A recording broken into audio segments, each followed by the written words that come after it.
ছুটির দিন মানেই তো আলসেমি ভেঙে একটু বাইরে বের হওয়া, প্রিয়জনদের সাথে সময় কাটানো। কি ভাবছেন আজকের দিনটা কিভাবে কাটাবেন?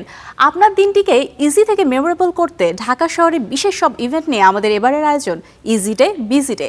চলুন দেখে নে আজ শহরে কোথায় কি হচ্ছে। শুরু হয়ে গেছে বহু প্রতীক্ষিত অমর একুশে বইমেলা ২০২৬। বাংলা একাডেমি ও সোহরাওয়ার্দী উদ্যানে এখন বইপ্রেমীদের ঢল। নতুন বইয়ের মোড়ক উন্মোচন আর প্রিয় লেখকের অটোগ্রাফ নিতে চলে আসুন আজই মেলা প্রাঙ্গণে। বিকেল ৩টা থেকে রাত ৯টা পর্যন্ত চলবে এই প্রাণের মেলা। যারা শিল্পের কদর করেন তাদের জন্য আজ শেষ সুযোগ। ধানমন্ডির আলিয়স প্রসেসে চলছে সমসাময়িক শিল্প প্রদর্শনী সংকলন। ভাষা আন্দোলনের ইতিহাস আর ছাপাখানার সংস্কৃতির এক অপূর্ব মেলবন্ধন দেখতে চাইলে আজই দুপুর ৩টা থেকে রাত ৯টার মধ্যে চলে যান সেখানে।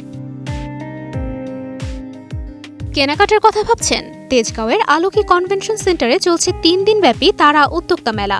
দেশি জামদানি, হস্তশিল্প আর মুখরোচক খাবারের এক বিশাল সমাহার নিয়ে বসেছেন নারী উদ্যোক্তারা। সকাল 10টা থেকে রাত 11টা পর্যন্ত খোলা এই মেলায় ঢু মারতে পারেন আজই।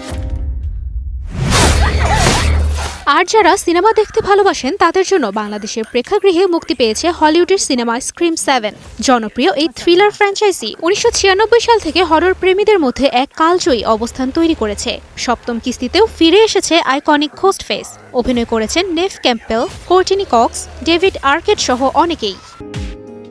অপশন তো অনেক। আপনি বইমেলায় হারিয়ে যেতে চান নাকি শিল্পের ছোঁয়া নিতে চান কিংবা কেনাকাটায় মারতে চান, সিদ্ধান্ত আপনার। ছুটির দিনটি উপভোগ করুন আর থাকুন বিনোদনের সাথেই।